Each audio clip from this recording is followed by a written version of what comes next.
घूर घूर के ऐसे पानी हारता रह लड़की नहीं खा देख ले कि हारता रह। अरे तोरा लेखा नहीं देखले हो। घूर घूर के ऐसे पानी हारता रह लड़की नहीं खा देख ले कि हारता रह। रूपा हमार का टच करता। ए सुना ना उठा ललिया से ओढ़निया तोहर मैच करता। उठा ललिया से ओढ़निया तोहर मैच करता। उठा ललिया से ओढ़निया तोहर मैच करता। सच्चा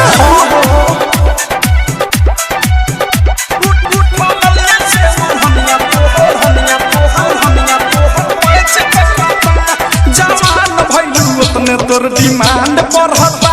अरे सोनामा के पानी जैसे पानी चढ़ता। अरे का दिक्कत बा के नहीं होगा फेंक नहीं कुछ अभी कांच बानी कली फेरा में जब पड़ो ना त मोतिया बिना धली दिला बसा दिल बना ही कांच करता। लागत कि जान लेके रहब। उठा ललिया से ओढ़निया तोहर मैच करता। उठा ललिया से ओढ़निया तोहर मैच करता।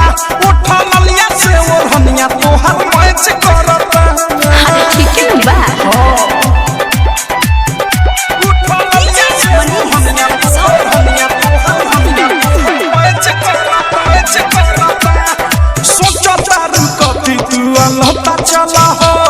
लाभ वाला लेसन के पढ़ाई कला हो।